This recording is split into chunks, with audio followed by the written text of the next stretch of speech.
దేవుని నామాన ఈ ఉదయకాలాన మాతో ఆరాధించడానికి, దేవుని ఆరాధించడానికి ట్రూ లైట్ చర్చ్ తరఫు నుంచి మీకు ప్రత్యేకమైన వందనాలు తెలియజేసుకుంటున్నాను. మీ యొక్క అమూల్యమైన సమయాన్ని మాతో స్పెండ్ చేయడానికి మీరు తీసుకున్న ఈ యొక్క నిర్ణయానికి ఎన్నో వందనాలు చెప్తున్నాం. ముందుగా మన మధ్య ఉన్న బ్రదర్ జనార్దన్ గారిని వచ్చి ప్రార్థన నడిపించడం.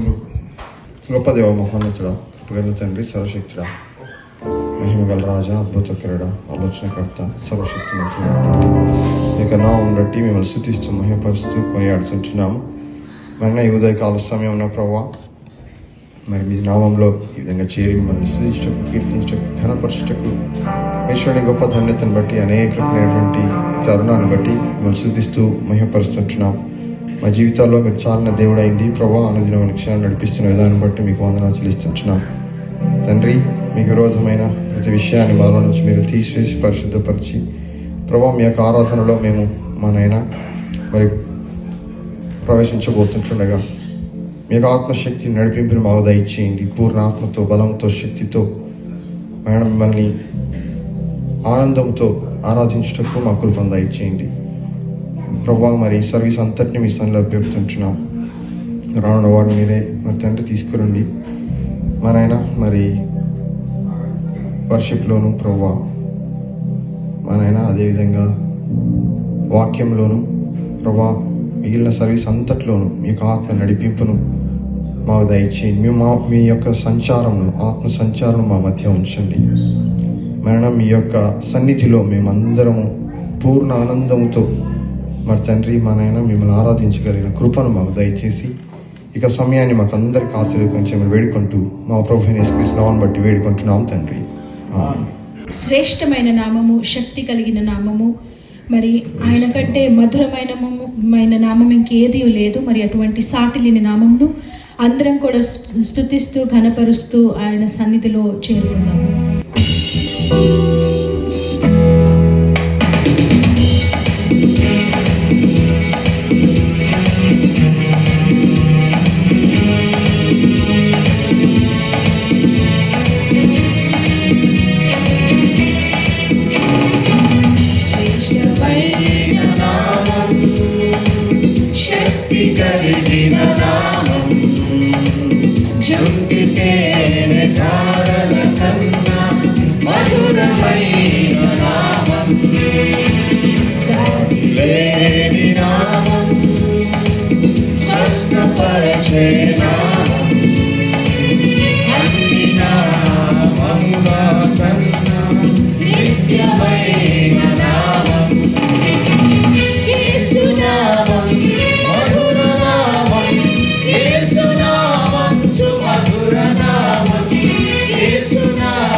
మరణి నామం, మహిమ నామం, మరణము గెలిచిన శ్రీ యేసు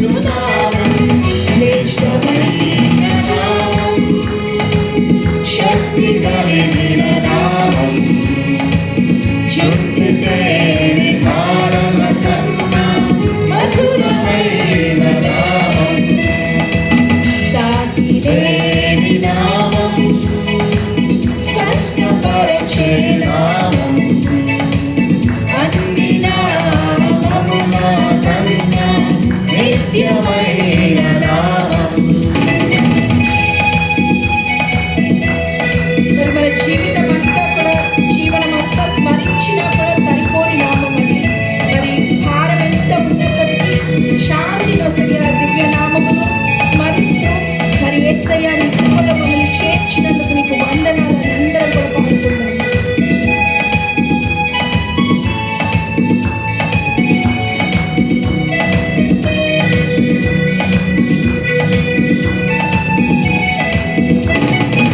జీవితమంతా జీవనమంతా స్మరించగలిగే నామం వరములను వెంటాడినను ధైర్యమునిచ్చే ప్రభునామం భారమెంతో ఉన్నదో శాంతి నొసగే దివ్యనామం భారమెంతో ఉన్నదో శాంతి నొసగే దివ్యనామం మరణి నామం మహిమనామం మరణము గెలిచిన శ్రీ యేసునామం మరణి నామం మహిమనామం మరణము గెలిచిన శ్రీ యేసునామం శ్రేష్టమైన నామం శక్తి కలిగిన నామం చుంటితే మధురమైన నామం సాగిలేని నామం స్వస్థపరచే నామం అన్ని నామముల కన్నా నిత్యమైన నామం యేసునామం మధుర నామం యేసునామం సుమధుర నామం యేసునామం మధుర నామం యేసునామం సుమధుర నామం శ్రేష్టమైన నామం శక్తి కలిగిన నామం చుంటిలేని నామం మధురమైన నామం సాగిలేని నామం స్వస్థపరచే నామం అన్ని నామముల కన్నా నిత్యమైన నామం. నిత్య ప్రేమతో నన్ను ప్రేమించెను. తల్లి ప్రేమను మించినది, లోక ప్రేమను మించినది. మరి నిన్ను నేను ఎన్నడూ కూడా విడవని యేసయ్యా అనే మీనింగ్ కలిగిన పాటను అందరం కూడా పాడుకుందాము.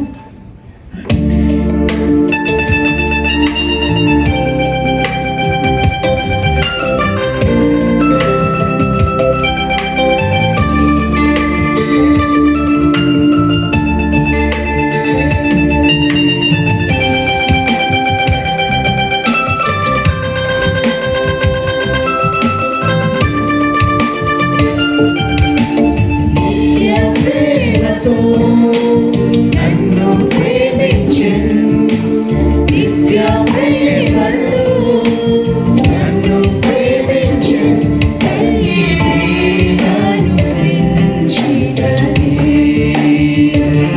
లోక ప్రేమను మించినది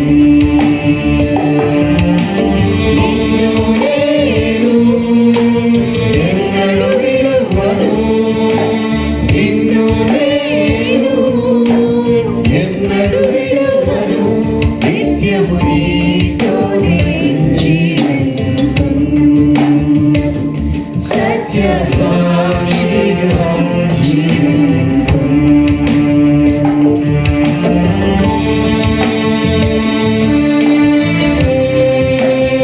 మరి ఈ లోకంలో ఏక రక్షకుడు ఆ యేసే. మన ఆస్తులు అంతస్తులు మన ఉన్న చుట్టూ రిలేటివ్స్ ఎవ్వరు కూడా మనల్ని రక్షించలేదు. మరి ఆయన చిత్తమును చేయడానికి, ఆయన పోలికను కలిగి ఉండటానికి యేసయ్య నీ స్వరమును నీ సర్వమును నీవు నాకు అర్పించినావు కాబట్టి పూర్ణ ఆనందముతో పూర్ణ హృదయముతో నేను సేవించులాగున తప్ప నీ దయను నీ కృపను మాడల చూపమని మనం ప్రార్థించుకుంటాం. Yes, Lord. Thank you, Father.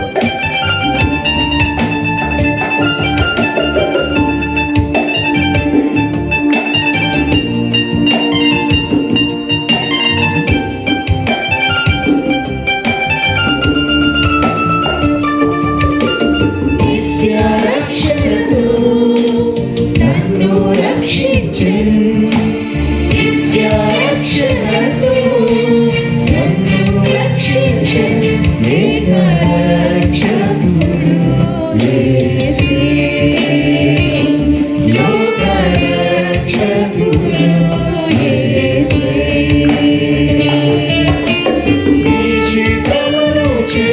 చేయుటకై నీ పోలికగా ఉండుటకై నీ చిత్తమును చేయుటకై నీ పోలికగా ఉండుటకై నా సర్వము నీకే అర్పింతును పూర్ణానందముతో నీకే అర్పింతును.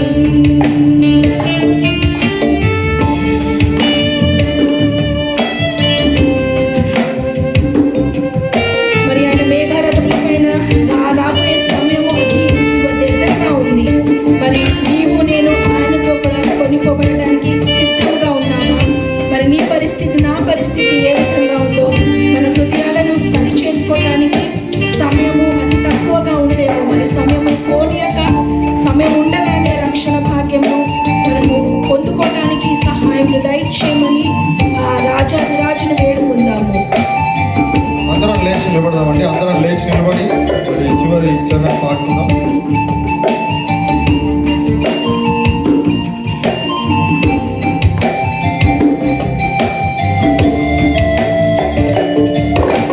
నిత్య రాజ్యములో నన్ను చేర్పించెను నిత్య రాజ్యములో నన్ను చేర్పించెను మేఘారథములపై రానయ్యున్నాడు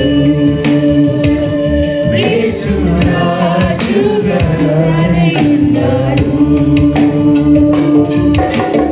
ఆరాధింతును సాష్టాంగపడి ఆరాధింతును సాష్టాంగపడి స్వర్గరాజ్యములో యేసు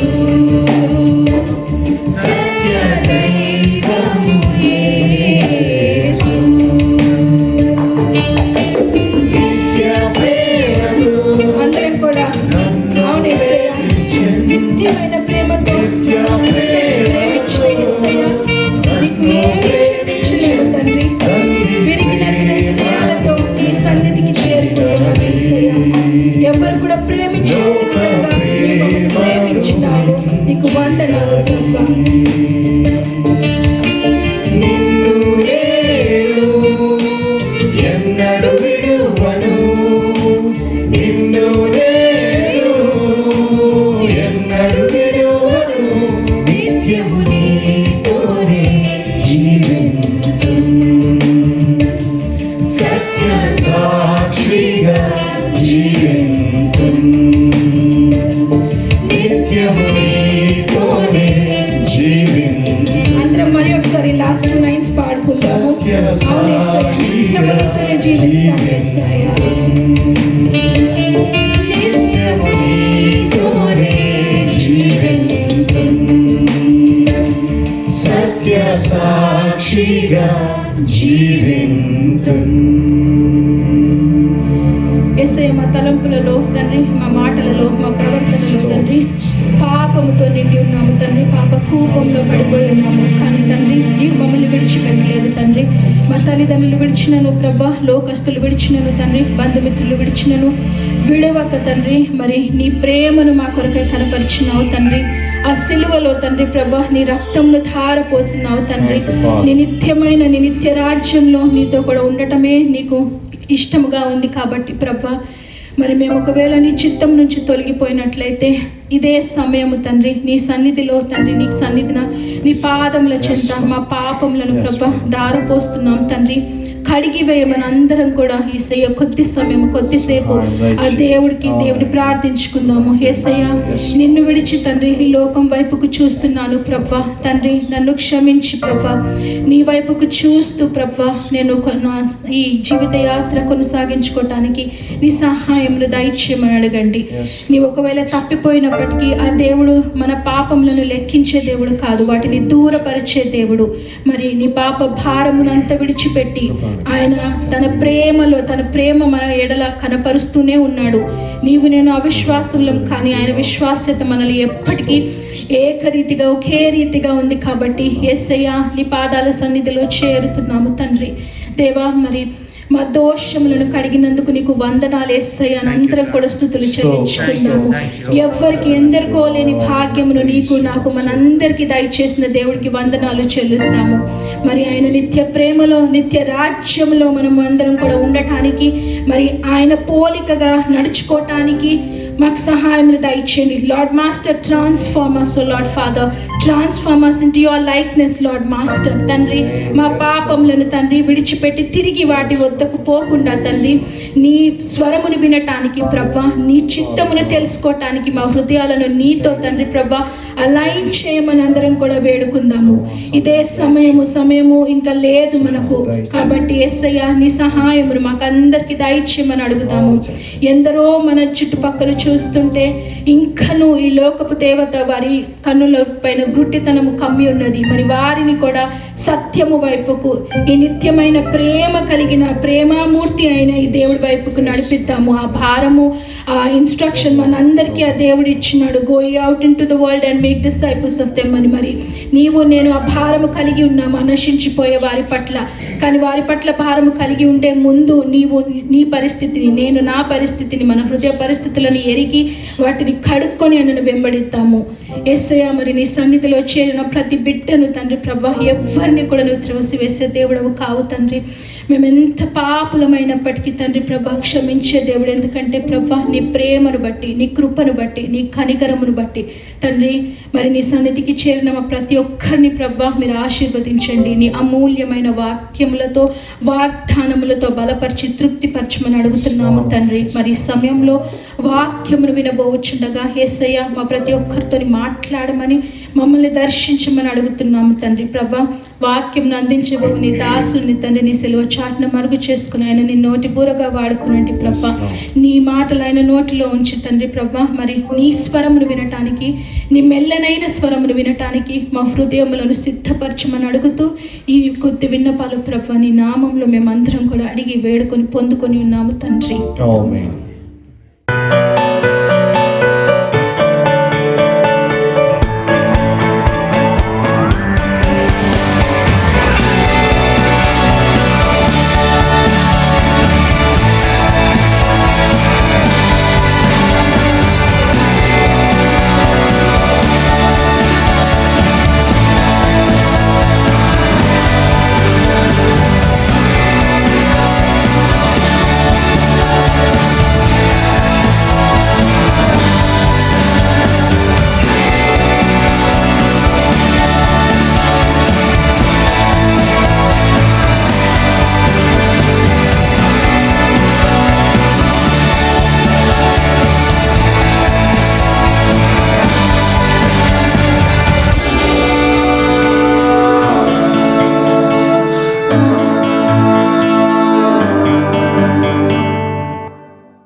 చూశారు. వీటిలో ప్రత్యేకంగా ఈరోజు మనం నేర్చుకోబోయేటటువంటిది, ధ్యానం చేసేటటువంటి దేవుని యొక్క ప్రేమను చూశారు. చాలా పాపులర్ అన్నమాట ఇది. ప్రేమ అనేది ఎంతో పాపులర్ టాపిక్ అది. సో ఎంత పాపులరో అంత తక్కువగా అవగాహన చేయబడినటువంటి అంటే ఎంతో ఎక్కువ పాపులారిటీ ఉంది. అట్ ద సేమ్ టైం అవగాహన రాహిత్యం కూడా దీని గురించినటువంటిది మనం చూస్తాం. సో యోహాన్ రాసినటువంటి ఈ మొదటి పత్రికను మనం అబ్జర్వ్ చేసినట్లయితే యోహాన్ ఏం చేస్తున్నాడంటే ఎఫెస్సులో ఉన్నటువంటి సంఘానికి, ఆ కాంగ్రిగేషన్కి ఈ ఉత్తరాన్ని రాస్తూ ఉన్నాడు. వారు ఉన్నటువంటి సిచ్యుయేషన్ మనం అర్థం చేసుకున్నట్లయితే వారు ఎంతో దారుణమైనటువంటి స్థితిలో ఉన్నారు. థియలాజికల్గా డిస్ప్యూట్స్ని ఎదుర్కొంటూ ఉన్నారు. తర్వాత రిలేషనల్ కాన్ఫ్లిక్ట్స్ వారి మధ్య ఏర్పడ్డాయి. అంటే బాంధవ్యాలలో ఆ కాన్ఫ్లిక్ట్స్ అన్నమాట. అటువంటి ఏర్పడినటువంటి ఈ సమయంలో, ఈ సందర్భంలో మరి ఈ సంఘానికి అపోస్తుడైనటువంటి యోహాను ఉత్తరం రాస్తూ ఉన్నాడనమాట. ఉత్తరం రాస్తూ ముందుగా ఆరంభంలో ఏం చెప్తాడంటే యేసుని నిజమైనటువంటి వెలుగుగా, ఈజ్ ద ట్రూ లైట్ అని చెప్పి ప్రజెంట్ చేస్తూ ఉంటాడు. ఎందుకంటే ఆయన నిజమైనటువంటి వెలుగు, ఆయన వెలుగైనటువంటి ఆయన ద్వారా మనకు సత్యము తేటతెల్లగా బయలుపరచబడింది, బహిర్గతం చేయబడింది. ఆయన మనకు ఇటువంటి అద్భుతమైన వాస్తవాన్ని తెలియజేశాడు అని చెప్పి తర్వాత ఆయన షిఫ్ట్ చేస్తాడనమాట టాపిక్ని. ఎటువైపు అంటే ప్రేమ వైపు. చూడండి 4వ అధ్యాయము 7వ వచనం నుంచి మనం ఒకసారి చదువుకుందాం. యోహాను రాసిన మొదటి పత్రిక 4వ అధ్యాయం 7వ వచనం నుండి. ప్రియులారా, మనము ఒకరినొకడు ప్రేమింతము, ఎలయనగా ప్రేమ దేవుని మూలముగా కలుగుచున్నది. ప్రేమించు ప్రతివాడును దేవుని మూలముగా పుట్టినవాడై దేవుని ఎరుగును. దేవుడు ప్రేమ స్వరూపి. మరో మాటలో చెప్పాలంటే దేవుడు ప్రేమయ్యి ఉన్నాడు. ప్రేమ లేనివాడు దేవుని ఎరుగడు. మనము ఆయన ద్వారా జీవించినట్లు దేవుడు తన అద్వితీయ కుమారుని లోకంలోనికి పంపాను. దీనివలన దేవుడు మన యందు ఉంచిన ప్రేమ ప్రత్యక్షపరచబడును. మనము దేవుని ప్రేమించమని కాదు, తానే మనల్ని ప్రేమించి మన పాపములకు ప్రాయశ్చిత్తమైనటకు తన కుమారుని పంపాను. ఇందులో ప్రేమ ఉన్నది. ప్రియులారా, దేవుడు మనల్ని ఇలాగ ప్రేమింపగా మన ముఖాన్ని నొకడు ప్రేమింపబద్ధులమై ఉన్నాము. 12వ వచనం. ఏ మానవుడును దేవుని ఎప్పుడునూ చూచి ఉండలేదు.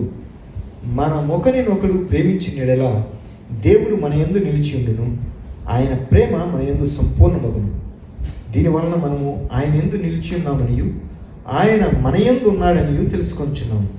ఏలైనగా ఆయన మనకు తన ఆత్మలో పాలు దయచేసి ఉన్నాడు.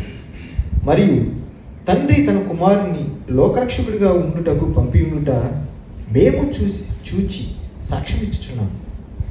యేసు దేవుని కుమారుడని ఎవడు ఒప్పుకొనునో వానిలో దేవుడు నిలిచి ఉన్నాడు, వాడు దేవుని యందు ఉన్నాడు. 16వ వచనం. మన ఎడల దేవునికి ఉన్న ప్రేమను మనం ఎరిగిన వారమై దాన్ని నమ్ముకొని ఉన్నాము. దేవుడు ప్రేమస్వరూపి అయి ఉన్నాడు. ప్రేమ యందు నిలిచి యుండువాడు దేవుని యందు నిలిచి ఉన్నాడు, దేవుడు వాని యందు నిలిచి ఉన్నాడు. ఈ ప్యాసేజ్ని మనం అబ్జర్వ్ చేసినట్లయితే దేవుడు ప్రేమ అయి ఉన్నాడు, ప్రేమస్వరూపి. దేవుడు ప్రేమస్వరూపి అనేటటువంటి మాట మరి పలుమార్లు చూస్తాం. ఈ ప్రేమ అనేటటువంటిది మనం చాలా సందర్భాల్లో వాడుతూ ఉంటాం కదా. మనకున్నటువంటి అవగాహన, దేవుడు కలిగి ఉన్నటువంటి ప్రేమ, ఈ రెండు కూడా కాన్ఫ్లిక్ట్ అవుతుంది. ఎందుకంటే మనకు తెలిసినటువంటి కోణంలో, దృక్పథంలో మనం ఆలోచన చేస్తున్నప్పుడు ఒక్కొక్కసారి కొన్ని ప్రశ్నలు కూడా వస్తూ ఉంటాయి కదా. సో అందుకే మన దృక్పథంతో మనం ఆలోచన చేసినట్లయితే దేవుని ప్రేమను పూర్తిగా అవగాహన చేసుకోవడం అనేది సాధ్యపడదు. సో దేవుని ప్రేమను మనం పూర్తిగా అవగాహన చేసుకోవాలి అంటే మన పరిమిత జ్ఞానముతో అపరిమితుడైనటువంటి దేవుని యొక్క అనంత ప్రేమను అవగాహన చేసుకోవడం అనేది కొంచెం కష్టమే. కొంచెం కాదు, చాలా కష్టం. కానీ if we could able to tune in to God's mind, దేవుని యొక్క మనస్సుతో మన యొక్క మనస్సు మమేకమై అవగాహన చేసుకోవడానికి ప్రయత్నం చేసినప్పుడు దేవుని యొక్క ప్రేమను మనం అద్భుతంగా అర్థం చేసుకోగలుగుతాం. దేవునికి మహిమ కలుగును గాక. నేను ఊరికే ప్రేమ అని చెప్పి గూగుల్ని అడిగాను. దాదాపు 12.7 బిలియన్ ఎంట్రీస్ విదిన్, అంటే సెకండ్ లోపు, అంటే 0.7 టైంలో అన్నీ వచ్చాయి. అంటే ఇందులో ఎంత యాక్యురసీ ఉందో నాకు తెలియదు, కానీ మొత్తానికి ఆ నెంబర్లో ఎంత యాక్యురసీ ఉందో మనకు తెలియదు. కానీ ఒక విషయం మాత్రమైతే డెఫినెట్గా మనం అర్థం చేసుకోవచ్చు. ఈ ప్రేమను గురించి లోకంలో ఎంతోమంది ఎన్నో విషయాలు చెప్పాలనుకుంటున్నారనే మాత్రం మనం అర్థం చేసుకోవచ్చు. ఎందుకంటే అన్ని ఎంట్రీస్ ఉన్నాయంటే ప్రతి ఒక్కరు ఏదో ప్రేమను గురించి వారికి తెలిసినటువంటిది అందులో మరి ఉంచారు కదా. అయితే ఇక్కడ జ్ఞాపకం చేసుకునేది ఏంటంటే, మనం కూడా వ్యక్తిగత జీవితంలో చాలాసార్లు ప్రేమను కలిగి ఉన్నాం. మనం కూడా కాస్త కోస్తో ప్రేమ అనేది ఉంది మనలో కూడా. దేవుడు ఆ ప్రేమను ఉంచాడు కదా. అది స్వార్థపూరితమైందో లేకపోతే నిస్వార్థమైందో అది తర్వాత మనం చూసుకుందాం, పరిశీలన చేసుకుందాం. కానీ ప్రేమ అనేది ఉంది కదా. అయితే ఈ ప్రేమ అనేటటువంటి పదాన్ని చాలాసార్లు చాలా సందర్భాల్లో ఊరికి అలా వాడేస్తూ ఉంటాం, అవునా? ఉదాహరణకి ఐ లవ్ స్వీట్స్, లేకపోతే I love cricket, I love Sunrisers Hyderabad, లేకపోతే ఐ లవ్ డాలస్ కౌబాయ్స్. అంటే ఊరికి ఎందుకు ఇట్లా చెప్తున్నానంటే, ఇలాంటి పదాలు మనం సహజంగా ప్రేమ అనేటటువంటి పదాన్ని ఏదో ఓద పదంగా ప్రతిదానికి వాడేస్తుంటాం కదా.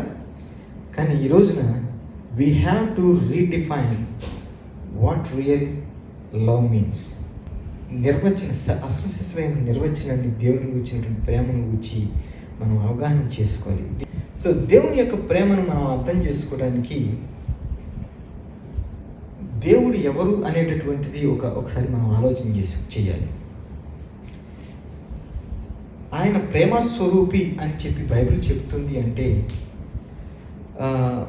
మనము ఎందుకు ఆయన ప్రేమ స్వరూపి అని బైబిల్ చెప్తుంది అనేటటువంటి విషయం ఒకసారి అర్థం చేసుకోవాలి. ఇక్కడ మిస్అండర్స్టాండ్ చేసుకునేటటువంటి విషయం ఏంటంటే, చాలా సందర్భాల్లో ఇది సెపరేట్ ప్రీచింగ్, సెపరేట్ సందేశం. ప్రేమను గూర్చి మాట్లాడినప్పుడు లోకానికి ఎట్లా ఉంటుందంటే, ఓ దేవుడు యేసయ్య ప్రేమమయుడు, ప్రేమ సంపూర్ణుడు అంటే ఆ ప్రేమ. ఇక్కడ మిస్అండర్స్టాండ్ ఏంటంటే, గాడ్ ఈజ్ లవ్కిను గాడ్ ఈజ్ నైస్కి తేడా ఉంది కదా. నైస్ అన్నప్పుడు ఏమని అనిపిస్తుందంటే, okay if he is nice, why he is allowing this kind of things, why he is sending some people to hell. అంటే ఎందుకు నరకాన్ని కొంతమంది కోసం ఎందుకు సృష్టించాలి? నిజంగా ఆయన ప్రేమమయుడైతే. ఆనెస్ట్గా మనం మాట్లాడుకుంటే బైబిల్లో వీ హ్యావ్ టు అడ్మిట్, దేవుడు చాలా సందర్భాల్లో నైస్గా లేనటువంటి సందర్భాలు చాలా ఉన్నాయి కదా. అంటే ఆయన యాక్షన్స్ కొన్ని చూస్తే it's not nice actions. At least మన బుర్రతో ఆలోచన చేస్తే అవి మంచిగా, ఏంటి ఇలా చేసేదేంటి దేవుడు, ఇక్కడ ఈ సందర్భంలో ఇలా చేసేదేంటి అనేటటువంటి ఆలోచన డెఫినెట్గా వస్తుంది. కానీ మనం అర్థం చేసుకోవాల్సింది ఏంటంటే, స్క్రిప్చర్ చెప్పేది ఏంటంటే, దేవుని యొక్క గుణగణం, ఆ ప్రేమ అనేటటువంటిది, గాడ్ ఈజ్ లవ్ అనేటటువంటి గుణగణం చూశారు. ఈ గుణగణము చుట్టూ ఈ ప్రేమ చుట్టూ మిగిలినటువంటి గుణగణాలన్నీ కూడా ఇమిడి ఉన్నాయి. మరో మాటలో చెప్పాలంటే, love is the foundation for all other characteristics of God. ఈ ప్రేమలో నుండి మిగిలినటువంటి గుణగణాలన్నీ కూడా ఉత్పన్నమవుతూ ఉండడాన్ని మనం అబ్జర్వ్ చేయాలి. ఇదేం బిడ్డరా, this is the very essence and core of his character, ప్రేమ అనేది. ఇక్కడ దేవుని యొక్క ప్రేమను మనం అర్థం చేసుకున్నప్పుడు నిజంగా మనం ఎన్నో యాట్రిబ్యూట్స్ని మనం చూసాం ఇప్పటి వరకు. ప్రతి యాట్రిబ్యూట్లో కూడా అంతర్లీనంగా దేవుని యొక్క ప్రేమ బయలుపడుతుంది, ప్రతి యాట్రిబ్యూట్లో కూడా. నేను అవన్నీ వివరించాలని చెప్పి నేను అనుకోవట్లేదు, కానీ ప్రతి దాంట్లో కూడా మనం ఆరంభం నుంచి ఏదైతే చూసామో మర్మం, ఆయన మర్మం కానీ, ఎందుకంటే ఆయన మర్మాన్ని బయలుపరిచేది దేవుని యొక్క ప్రేమ వలననే ఆయన మర్మము బయలుపరచబడింది మనకు. అవునా? ఆయన ప్రేమ వెల్లడిపరచడానికి ఆయన ఇష్టపడకపోతే ఆయన మర్మం ఏంటో మనకు బయలుపరచబడి ఉండేది కాదు. ఇలా చెప్పుకుంటే ప్రతి క్యారెక్టరిస్టిక్స్లో కూడా ఆయన ప్రేమ అనేది అంతర్లీనంగా ఇమిడి ఉంది. So all of God's attributes are simply reflections and unique expressions of his love. ప్రతిదీ కూడా ఆయన యొక్క యూనిక్ ఎక్స్ప్రెషన్ ఉంటుంది, ప్రతి అట్రిబ్యూట్ కూడా. సో అపోస్తలుడైన యోహాను ఈ సంఘానికి రాస్తున్నప్పుడు, ఎఫెసీ సంఘానికి ఈ మాటలు రాస్తున్నప్పుడు, దేవుడు ప్రేమమయుడు అని చెప్పి రాయడానికి గల హేతువు మనం గమనించినట్లయితే, మనం ఈ ప్రేమను అర్థం చేసుకోవాలంటే దేవుని యొక్క ట్రినిటీని అర్థం చేసుకోవాలి. దేవుని యొక్క ట్రినిటీని దీనికి దానికి సంబంధం ఏంటని మనం అనుకోవచ్చు. చూడండి, ఆ ట్రినిటీలో ఉన్నటువంటి ముగ్గురు కూడా, తండ్రి, కుమార, పరిశుద్ధాత్ముడు ముగ్గురు కూడా ఒకరికొకరు ఇంటర్నల్గా రిలేట్ అయి ఉన్నట్లుగా మనం అర్థం చేసుకోవాలి. అంతేకాకుండా ఒకరి పట్ల ఒకరు పూర్ణమైనటువంటి ప్రేమ కలిగినటువంటి వారుగా, ఒకరి పట్ల ఒకరు మరి యూనిక్గా, అంటే ఒకే ఆలోచనతో, ఒకే థాట్తో, ఒకే మార్గంలో ప్రయాణం చేసినటువంటి వారుగా మనం చూస్తాం. ఎందుకంటే ముందే నేను చెప్పాను కదా, అపోస్తలుడైన యోహాను వీరికి రాయడంలో గల ఒక హేతు ఏంటంటే ఇంటర్నల్గా రిలేషన్షిప్స్లో కొంచెం కాన్ఫ్లిక్ట్స్ వచ్చాయి అక్కడ సంఘంలో. ఆ రిలేషన్షిప్స్లో కాన్ఫ్లిక్ట్స్ వచ్చినప్పుడు దేవుని యొక్క ప్రేమను వారి ఎదుట ప్రజెంట్ చేస్తున్నాడు. దేవుడు యొక్క ప్రేమను ప్రజెంట్ చేయడానికి గల కారణం ఏంటంటే, ఆయన ప్రేమమయుడు అని చెప్పడానికి గల హేతు ఏంటంటే, ఆయన యొక్క గాడ్ హెడ్లో, అంటే గాడ్ హెడ్ అంటే ఆ తండ్రి, కుమార, పరిశుద్ధాత్ముడు ఏ విధంగా మరి మమేకమై ప్రేమ కలిగి ఉన్నారు. మరి ఎన్నో, నేను అవన్నీ వివరించడానికి సమయం కాదు, కానీ బైబిల్ గ్రంథంలో ఎన్నో, మరి ఆదికాండం 1:1 మొదలుకొని మరి ప్రకటన గ్రంథం వరకు కూడా దేవుని యొక్క త్రిత్వం బైబిల్ గ్రంథంలో మనం చూస్తాం. ఎన్నో వచనాలు, అవన్నీ మరి నేను రాసుకుని వచ్చాను, కానీ అవన్నీ చదవాలని నా ఉద్దేశం కాదు. మీకు ఎవరైనా ఆసక్తి కలిగి ఉన్నట్లయితే నాకు ఒక టెక్స్ట్ మెసేజ్ ఇవ్వండి, నేను వాటిని పంపిస్తాను తర్వాత. ఓకే, అంటే ఆ ట్రినిటీకి సంబంధించినటువంటి ఆ రెఫరెన్సెస్. సో ఎందుకు ఇది ప్రస్తావిస్తున్నానంటే, దేవుని యొక్క ప్రేమను ఆ ట్రినిటీ కాంటెక్స్ట్ నుంచి అవుట్ సైడ్లో అర్థం చేసుకోవడం చాలా కష్టం అనిపిస్తుంది. అందుకే we have to understand the Trinity అనమాట. సో ట్రినిటీ అనగానే మళ్ళీ ఏదో థియాలజీ, డాక్టరీన్ అక్కడికి వెళ్తున్నామని అనుకోవద్దు. ఎందుకంటే ఇది సింపుల్గా ప్రతి ఒక్కరు, సంఘములో ఉన్నటువంటి ప్రతి ఒక్కరు కూడా అసలు త్రిత్వం అంటే ఏంటో మనం తెలుసుకోవాలి. అవునా? థియాలజీ అంటే ఏంటో కంగారు పడమాకండి. థియాలజీ ఏందో థియాలజీ చెప్పేస్తారని చెప్పి. మరో మాటలో చెప్పాలంటే ఇక్కడ ఉన్నటువంటి ప్రతి ఒక్కరు థియాలజీ అనే. ఎందుకంటానంటే, ఏదో ఒక సందర్భంలో నువ్వు దేవుని గురించినటువంటి మాటలు ఎవరో ఒకరితో పంచుకున్నావు, దేవుని గురించినటువంటి స్టడీ ఏదో ఒక సందర్భంలో నువ్వు చేస్తూ ఉన్నావు కదా. అంటే అంటే థియాలజీ అనేది 2 పదాల సముదాయం. అది అంటే దేవుడు, స్టడీ, అదే స్పీచ్, ఇట్లా వస్తుంది. అవునా? అంటే ఆ లెక్కను చూస్తే ఇక్కడ ఉన్న ప్రతి ఒక్కరూ థియాలజియన్సే. అయితే we have to check, fact check ఏంటంటే, are we a good theologian or a bad theologian? Okay, అంటే అందరు థియాలజియన్సే, కానీ ఎంత మంచి థియాలజియన్గా మనం ఉన్నాం అనేది ఒకసారి అవగాహన చేసుకోవాలి. సో డాక్టర్ అనగానే కంగారు పడకండి, సింపుల్గా మనం అర్థం చేసుకోవాలి. ఇది త్రిత్వాన్ని ప్రతి ఒక్క సంఘంలో వారు తెలుసుకోవాల్సిన ప్రాముఖ్యమైన విషయం. ఎందుకు చెప్తున్నానంటే, ఈ త్రిత్వాన్ని, ఈ డాక్టర్ని కాపాడడానికి సంఘ చరిత్రలో ఎంతోమంది వారి ప్రాణాలు కూడా త్యాగం చేసినటువంటి వారు ఉన్నారు. ఈ డాక్టర్ని సజీవంగా నిలపడం కోసం. సో చరిత్రలో ఈ విధంగా ఎంతోమంది మరి దీనికోసం ఫైట్ చేసి మరి నిలబడి మొత్తానికి దాన్ని నిలబెట్టి ఈ రోజున సజీవంగా మరి ట్రినిటీని మనం ప్రజెంట్ చేయగలుగుతున్నారు. ఇక్కడ ప్రాముఖ్యంగా మనం సింపుల్గా ఏంటంటే, దీని భావం, this is the foundation of our belief అన్నమాట. ఎందుకంటే త్రిత్వాన్ని నమ్మకం లేదనుకోండి, you are in the wrong side. అంత సింపుల్ అన్నమాట. సరే, అవగాహన చేసుకోవటం కొంచెం ఇబ్బందికరమైన విషయం. సింపుల్గా మాట్లాడుకోవాల్సి వస్తే, తండ్రి, కుమారుడు, పరిశుద్ధాత్ముడు ముగ్గురు కూడా 3 డిఫరెంట్ పర్సనాలిటీస్, 3 డిఫరెంట్, అంటే ముగ్గురు విభిన్నమైనటువంటి వ్యక్తిత్వాలు కలిగినటువంటి వారు, sharing the same essence. At the same time we call them God, one God. అంతే, సింపుల్.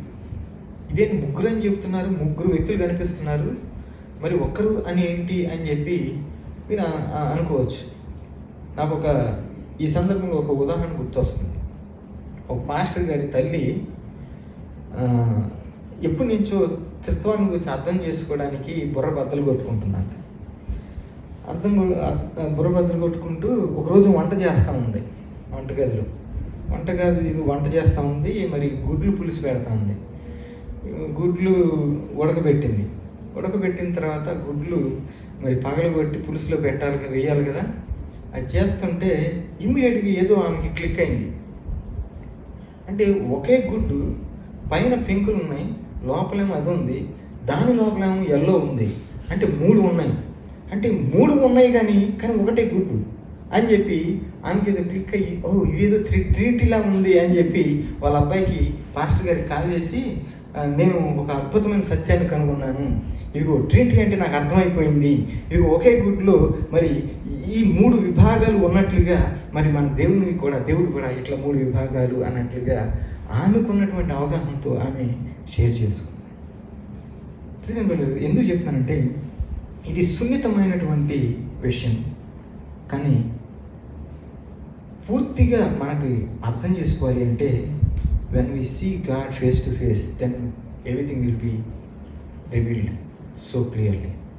బట్ సింపుల్గా దేవుడు, తండ్రి అయిన దేవుడు, కుమారుడైనటువంటి యేసుక్రీస్తు, పరిశుద్ధాత్మ దేవుడు, 3 విభిన్నమైనటువంటి వ్యక్తులు sharing the same essence, we call them God, one God. Okay, తర్వాత బైబిల్ గ్రంథంలో మనం ప్రేమను గురించి ఎన్నో డిఫరెంట్ వర్డ్స్ చూస్తాం, ముఖ్యంగా మూల భాషలు. అవన్నీ నేను ఎక్స్ప్లెయిన్ చేయాలనే ఉద్దేశం కాదు, కానీ జస్ట్ బ్రీఫ్గా ఒకసారి ఆలోచన చేసినట్లయితే ఎరోస్ అని, ఫిలియోస్ అని, అగాపే, ఇట్లా కొన్ని పదాలు ఉంటాయి. మనకి తెలుగులో అయితే ప్రేమ, ఆంగ్లంలో అయితే లవ్ అనే ఒకే ఒక పదం మనం చూస్తాం. అయితే ఆ ఎరోస్ అనేటటువంటి ఆ పదం చూశారు, అది ప్యాషనేట్ లవ్ అనమాట. ఇట్స్ సెన్షువల్, ఫిజికల్ లవ్ అనమాట అది. అయితే క్రొత్త నిబంధనలో ఆ పదం సహజంగా మనం చూడం. బహుశా సొలొమోను ఏమైనా రాసి ఉంటే మరి ఆ పదాన్ని బహుగా ఉపయోగించి ఉండేవాడేమో క్రొత్త నిబంధన. కానీ కొత్త నిబంధనలో సొలొమోను రాయలేదు కాబట్టి బహుశా మనం ఆ పదాన్ని చూడం. కానీ మిగతా పదాలను చూసా అవి చూస్తాం. అంటే ఫిలియో అనేటటువంటి పదం చూస్తాం. అంటే స్నేహపూర్వకమైనటువంటి, అంటే ఫ్రెండ్షిప్ కైండ్ ఆఫ్ లవ్ అనమాట. అది పలు సందర్భాల్లో ప్రభువైన యేసుక్రీస్తు మరి యోహాను సువార్త 20వ అధ్యాయము 16వ అధ్యాయంలోను అలాగే 20వ అధ్యాయం మరి పలు సందర్భాల్లో ఈ మాటలు చూస్తాం. అవన్నీ నేను చదవట్లేదు ఎందుకంటే సమయాభావం ఉన్న. తర్వాత మరొక లవ్ ఏంటంటే అసలు అన్కండిషనల్ లవ్, అగాపే, అంటే దేవుని యొక్క ప్రేమ. ఇది కూడా మనం గమనించినట్లయితే సహజంగా మన ప్రేమలో ఎలా ఉంటుందంటే నిబంధనలు ఉంటాయి కదా. అంటే నేను ప్రేమిస్తే నాకేంటి, ఓకే నేను ఒకరిని ప్రేమిస్తాను అయితే ఏంటి అంటే ఇటువంటి ఒక కండిషన్ పెట్టుకుని ముందు కొనసాగేటటువంటి ప్రేమను చూస్తాం. కానీ దేవుని యొక్క ప్రేమలో అయితే అటువంటి నిబంధనలు లేవు. సో ప్రభువైన యేసుక్రీస్తు మరి చూడండి ఒకసారి కొన్ని వచనాలు రెఫరెన్స్లు, ఈ 3 రెఫరెన్స్లు చదవండి ఒకసారి. యోహాను సువార్త 3:35 ఒకటి తీయండి, తర్వాత 14:21 ఒకటి తీయండి, అలాగే 13:23 మరొకటి తీయండి. 3:35, 14:21, 13:23. ముందుగా 3:35. తండ్రి కుమారుని ప్రేమించుచున్నాడు కనుక ఆయన చేతికి సమస్తమును అప్పగించి ఉన్నాడు. తండ్రి కుమారుని ప్రేమించుచున్నాడు కనుక. చూడండి ఆ ప్రేమ ఎలాంటి ప్రేమ అంటే అన్కండిషనల్ లవ్. అందుకే ఏం చేస్తున్నాడంటే ఆయన చేతికి సమస్తం అప్పగిస్తున్నాడంట. 14:21 చూడండి.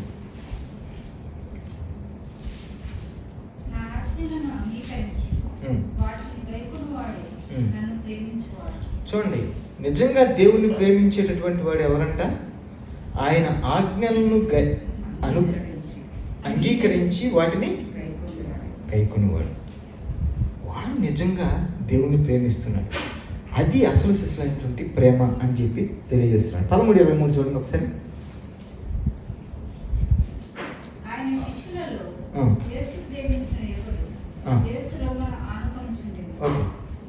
ఆయన శిష్యుల్లో ఒకడిని యేసు ప్రేమిస్తున్నాడంట. యేసు ప్రేమించినటువంటి శిష్యుడు. అవునా?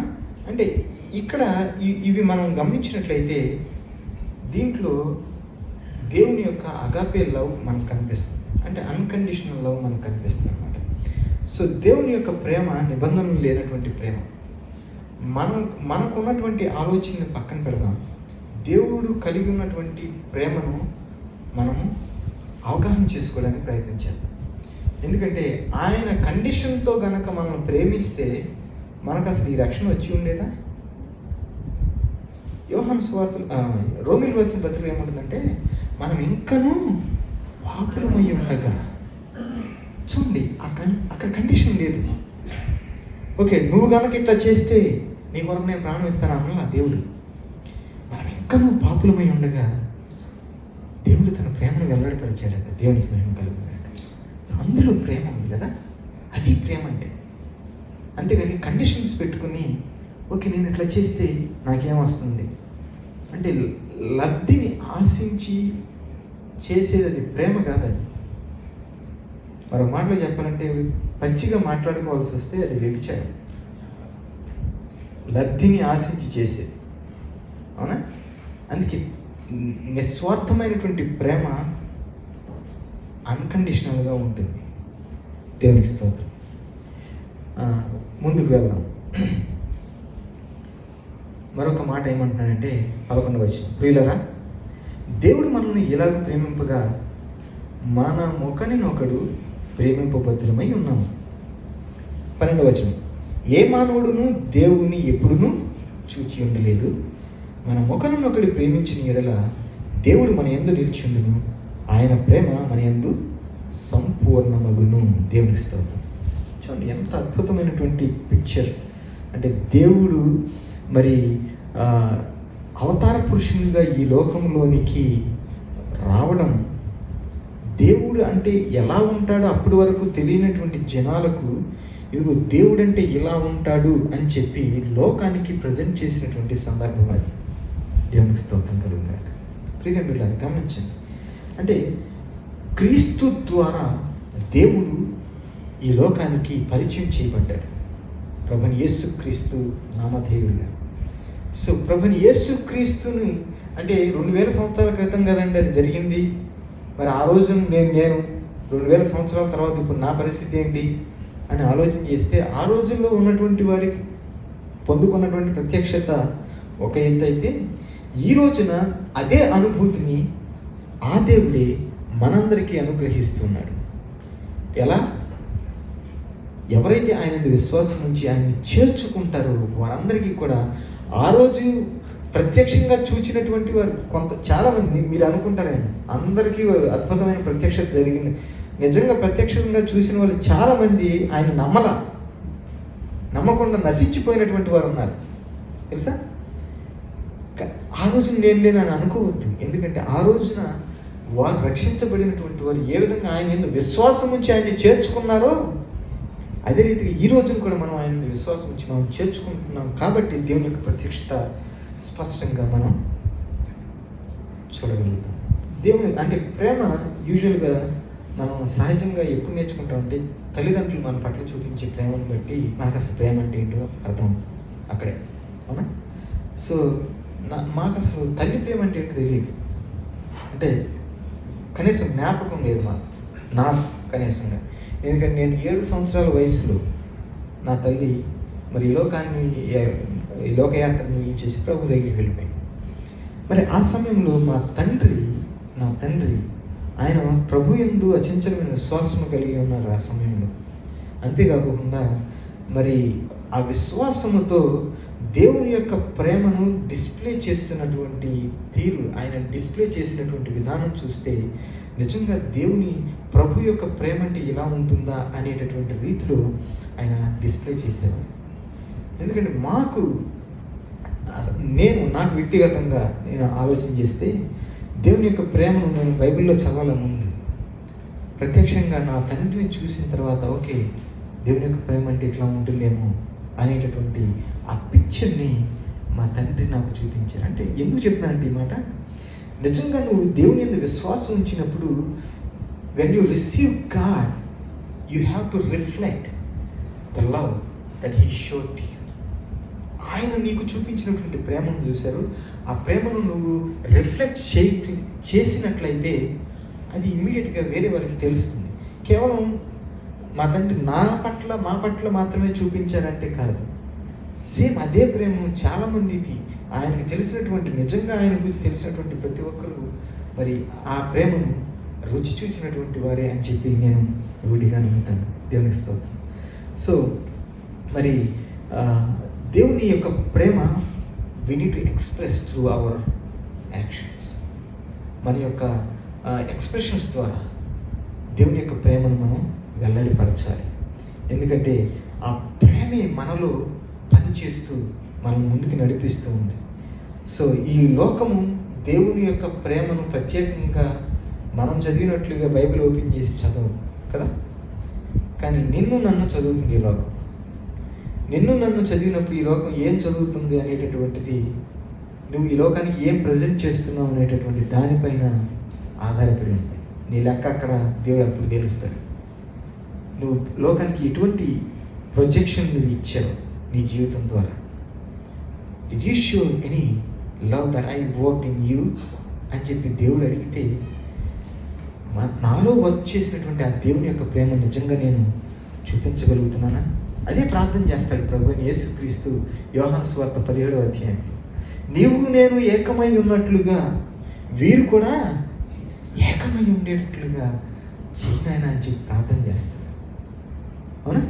అంటే చూడండి, ట్రినిటీని అర్థం చేసుకోమని చెప్పడానికి హేతు ఏంటంటే, వారు ఏకమై ఒకే ఎసెన్స్ని, ఒకే రకమైన ప్రేమను కలిగి ఏ విధంగా జీవించారో, ఏ విధంగా ఆ ఇంటర్నల్ ఆ కమ్యూనిటీ, మరో మాటలో చెప్పాలంటే గాడ్ హ్యాడ్ ఆ community.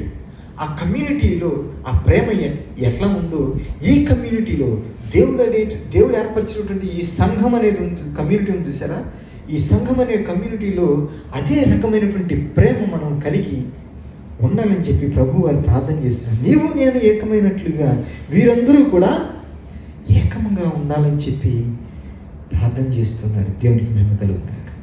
Hallelujah. It is the kind of picture we see when Paul writes his letter to Corinthians. అసలు పౌలు ఎందుకు ఈ ఉత్తరం రాశాడు, ఈ ప్రేమను గురించి ఎందుకు అద్భుతంగా ఇంతగా ప్రస్తావించాడు అనేటటువంటిది ఒకసారి ఆలోచన చేయాలి. ఆ కల్చర్లోకి వెళ్ళి కొరింథు సంఘం అనేటటువంటిది, ఆ కొరింథు పట్టణం అనేది చూసారా, ఆ పట్టణము 2 ప్రాముఖ్యమైనటువంటి దేవాలయాలతో ముడిపడి ఉంది. ఆ పట్టణం 2 ప్రాముఖ్యమైన దేవాలయాలు. ఒకటి అపోలో అనేటటువంటి దేవాలయము, మరొకటి ఆఫ్రోడైట్ అనేటటువంటి దేవాలయం. అపోలో దేవాలయం అంటే ది గాడ్ ఆఫ్ విజ్డమ్, అలాగే ఆఫ్రోడైట్ అంటే గాడెస్ ఆఫ్ లవ్ అనమాట. God of love whatever. Okay, అంటే ఎక్కడ గమనించండి, ఈ 2వ దేవాలయం ముందు చూశారు, ఆఫ్రోడైట్ అనేటువంటిది గాడ్ ఆఫ్ లవ్. ఇక్కడ ఆరాధన ఎలాంటిదంటే, అక్కడికి వెళ్ళినటువంటి వారందరూ కూడా they have to enter into sexual relationship with the people who serve there. మరో మాటలో దీన్ని అర్థం చేసుకోవాలంటే, మన దేశంలో ఇప్పటికీ ఉన్నటువంటి కొన్ని ప్రదేశాల్లో ఈ సంస్కృతిని ఆచరించేటటువంటి సిస్టమ్ ఉంది. దేవదాసీలు అనేటటువంటి మాట ఎప్పుడైనా ఉన్నారో లేదు. అంటే ఏం చేస్తారంటే, చిన్న వయసులోనే తల్లిదండ్రులు ఏం చేస్తారంటే టెంపుల్కి వారిని అంకితం చేసేస్తారు. అంటే వారి జీవితం అప్పటి నుంచి కూడా టెంపుల్లోనే పెరుగుతూ ఉంటారు. ఒకనొక సర్టెన్ స్టేజ్కి వచ్చిన తర్వాత అక్కడ ఉన్నటువంటి ఊరు పెద్దలు లేకపోతే ఎవరో మరి అంటే ఇది ఒక వర్షిప్ లాగా వాళ్ళు ఫీల్ అవుతారు. కానీ this is rooted in injustice, అక్రమం మీద లేకపోతే అన్యాయం మీద ఇది మరి పునాది వేయబడినటువంటి సిస్టమ్ అనమాట. 1988వ సంవత్సరం ముందు వరకు కూడా ఇది లీగల్గా నడిచినటువంటి మన దేశం. ఇప్పుడు ఆ తర్వాత దీన్ని ఇల్లీగల్ చేశారు. అంటే ఇది చట్టబద్ధం న్యాయబద్ధమైంది కాదు అని చెప్పి దాన్ని చేసినప్పటికీ ఇల్లీగల్గా ఇంకా నడుస్తున్నటువంటి సిస్టమ్ ఇది ఈ రోజున కూడా. అటువంటి సిస్టంలో అపోస్తులైన పౌలు మరి ఈ ఉత్తరం రాస్తున్నాడు. ఎందుకంటే this is self centred love. అది ఏంటంటే అందులో కమిట్మెంట్తో పని లేదు. ఆ లవ్లో మరి ఇంజస్టిస్ రూట్లో ఉంది. It's a kind of prostitution. Actually ఆ బానిసత్వంలో ఉన్నటువంటి వారు చేసేటటువంటి పని అన్నమాట. ప్రీతి బిడ్డలారా, అటువంటి వారికి, అటువంటి మైండ్ సెట్ కలిగినటువంటి వారికి రాస్తూ అంటాడు కదా, ప్రేమ దీర్ఘకాలము సహించును, దయ చూపించును. నేను ఈరోజే మన మార్నింగ్ డివోషన్లో ఇదే ప్యాసేజ్ ఇదే వచ్చింది, ప్రేమను గురించినటువంటి ప్రస్తావన. ఆ ప్రేమ ప్లేస్లో నీ పేరు పెట్టుకోమని చెప్తున్నాను అందరినీ. ఒకసారి మీ పేరు పెట్టుకుని ఒక వచనం చదవండి. నీ పేరు, ప్రేమ బదులు నీ పేరు ఉండాలి. నీ పేరు పెట్టుకుని ఒక వచనం, 4వ వచనం చదవండి. నేను ఈ ఒక్క వచనం చదివిన తర్వాత ఇంక ముందుకు వెళ్ళలేకపోయాయి. ఎందుకంటే సురేష్ దీర్ఘకాలము సహించును అనగానే అది ఒక లై అనిపించింది. ఎందుకంటే రోడ్డు మీదకి రాగానే కారు తీసుకొని ఆ దీర్ఘశాంతం అనేది నాకు డ్రైవ్ చేయలేను నేను. ఇక దీర్ఘశాంతంతో అశాంతి అన్నమాట, ఆ విధంగా ఉంటుంది. అక్కడి నుంచి ముందుకు కదలేక. సో ప్రియమైన బిడ్డలు గమనించండి, ప్రేమ దీర్ఘశాంతము సహించును, దయ చూపించును. ప్రేమ మత్సరపడదు, ప్రేమ డంబంగా ప్రవర్తించదు, అది ఉప్పొంగదు, మర్యాదగా నడవదు, స్వప్రయోజనమును విచారించుకొనదు. చూడండి, స్వప్రయోజనం విచారించుకోదంట. మనం చేసేదంతా స్వప్రయోజనంతోనే ముడిపడి ఉంటుంది కదా. త్వరగా కోపపడదు, అపకారమును మనసులో ఉంచుకొనదు, దుర్నీతి విషయమై సంతోషపడక సత్యమునందు సంతోషించును, అన్నిటినీ తాలుకొను లేదా కప్పును, అన్నిటినీ నమ్మును, అన్నిటినీ నిరీక్షించును, అన్నిటినీ ఓర్చును. ప్రేమ శాశ్వత కాలము ఉండేది. దేవుని స్తోత్రం. చూడండి, దాదాపు 16 క్యారెక్టరిస్టిక్స్, అంటే ప్రేమను కూర్చున్నటువంటి 16 మాటలను ఇందులో చూస్తాం. ప్రియమైన బిడ్డలారా, అంటే దేవుడు ఈ పిక్చర్ని మనం అర్థం చేసుకోండి. God wants to show the world. అంటే తన ప్రేమ ఎట్లాంటిదో ఈ ప్రపంచానికి చూపించాలని దేవుడు కోరుకుంటున్నాడు. అయితే అది చూపించాలంటే we have to enact God's love through our life. ఎప్పుడైతే మనం కలిగి ఉంటామో అప్పుడే మనం చూపించగలుగుతాం. మనం కలిగి లేనప్పుడు దేవుని యొక్క ప్రేమను చూపించడం అనేది సాధ్యపడదు. ఒకసారి 2002వ సంవత్సరంలో పరిచర్య నిమిత్తం సమ్మర్ మినిస్ట్రీ కొరకు బాంబే వెళ్ళాను.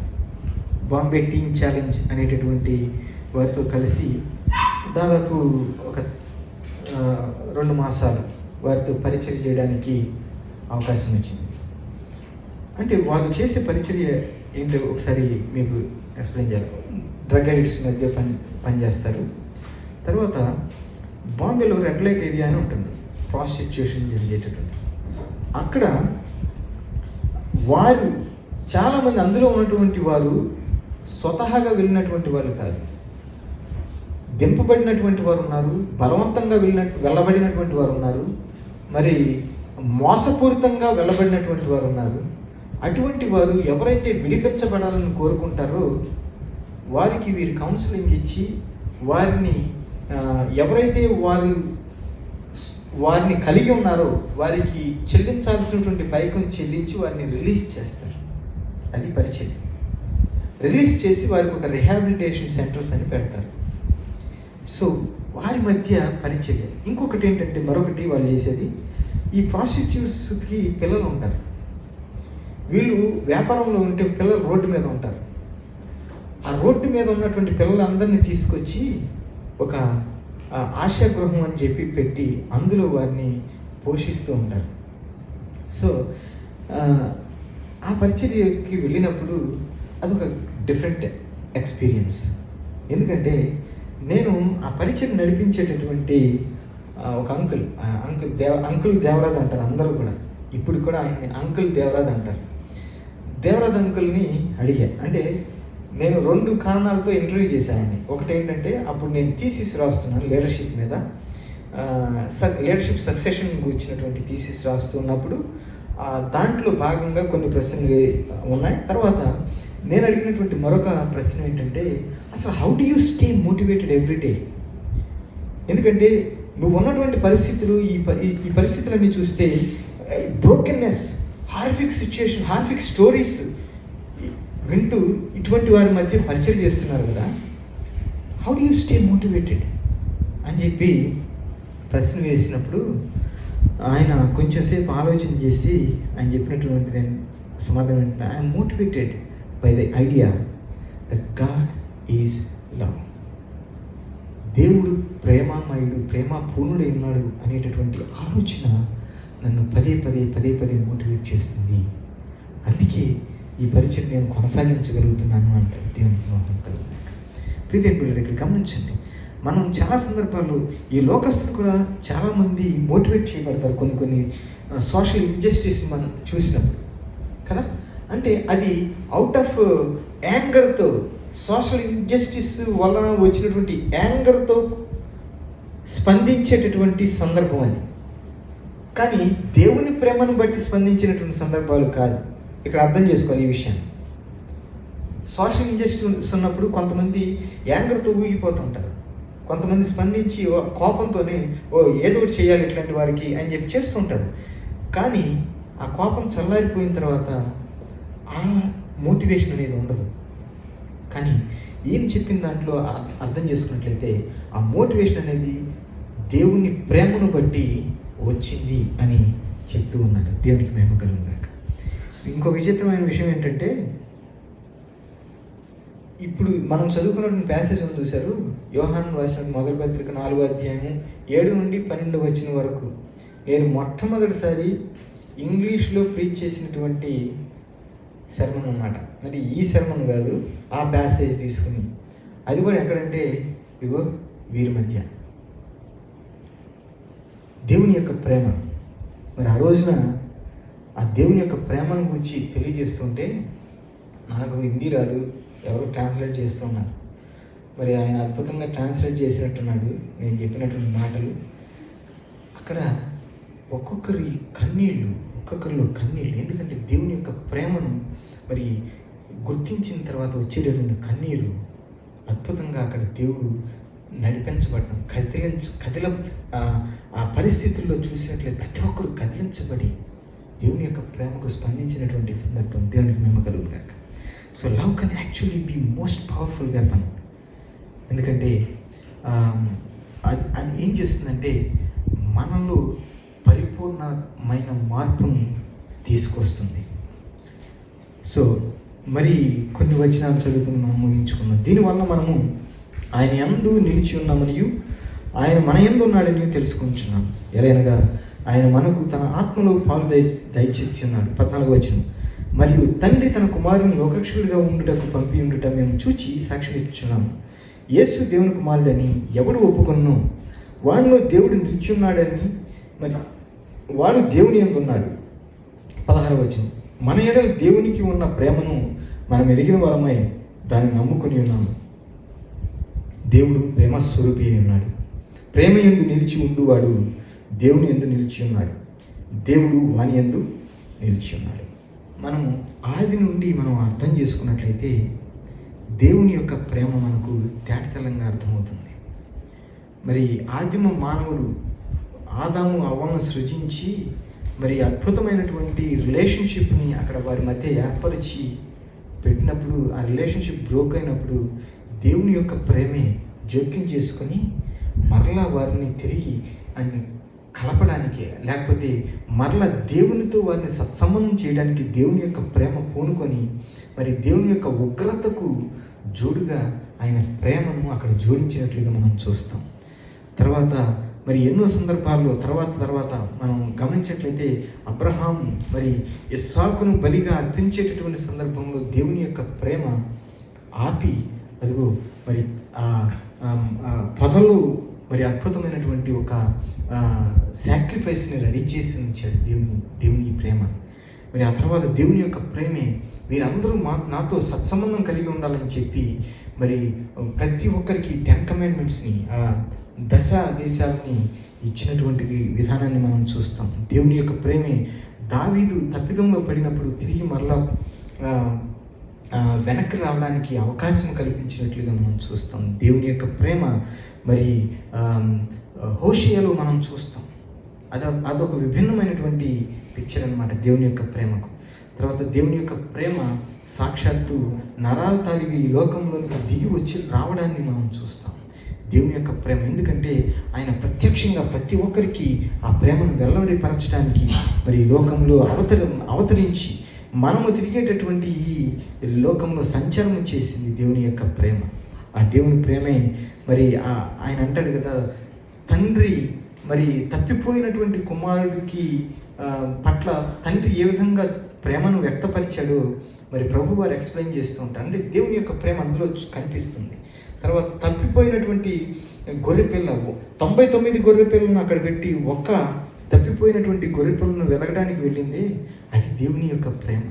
ప్రియమైన బిడ్డలారా, అదే దేవుని ప్రేమ మరి ప్రభువుని సిలువకు నడిపించింది. కారణం ఏంటో తెలుసా?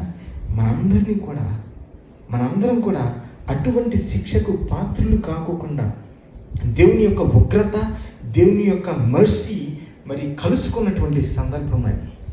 ఎందుకంటే దేవుని యొక్క ఉగ్రత దిగినట్లయితే ఎవరు కూడా బ్రతకరు. కానీ ఆయన యొక్క కనికరం ఆయన చూపించి, ఆయన ప్రేమను వెల్లడిపరిచి మనందరి నిమిత్తం సిలువలో బలి అయ్యి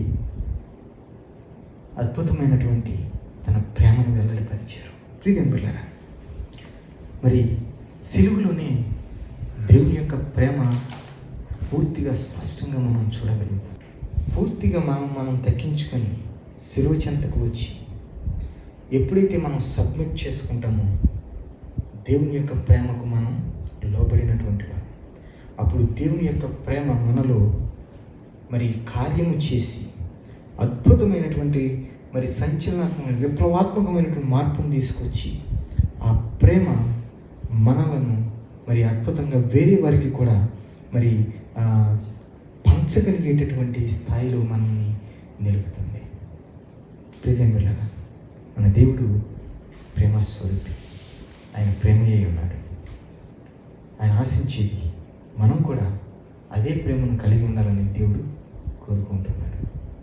are you willing to submit yourself and come back to the cross?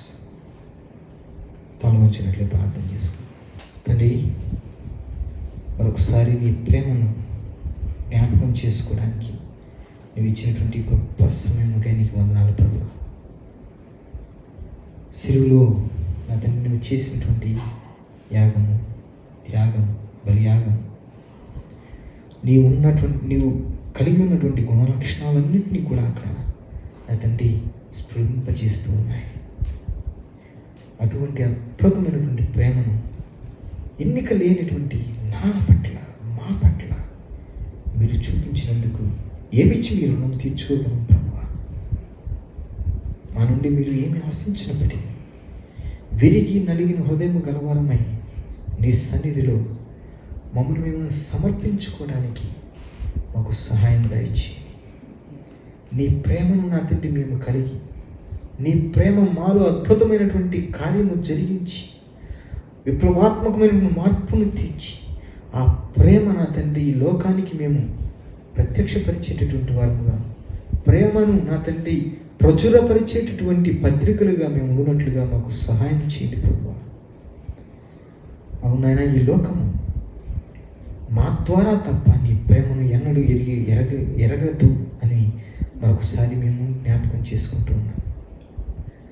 నీ ప్రేమను మేము కలిగి మేమందరము కూడా ఐక్యముగా ఉంటూ, మీరు ఏ విధంగా తండ్రి, కుమారుడు, పరిశుద్ధాత్ముడు ఏ విధంగా ఐక్యముగా ఉన్నారో అదే రీతిగా సంఘముగా, ఈ సమాజముగా మేమందరము కూడా ఐక్యముగా ఉండి నీ ప్రేమ కలిగి సత్యము చెప్పుచు అన్ని విషయములో ఎదుగుచు నీ ప్రేమ పత్రికలముగా ఈ లోకంలో ఉండడానికి మీరే సహాయం చేసి మహిమ పొందాలి. మహిమాగం ప్రభావం మీకు ఇచ్చిస్తాం.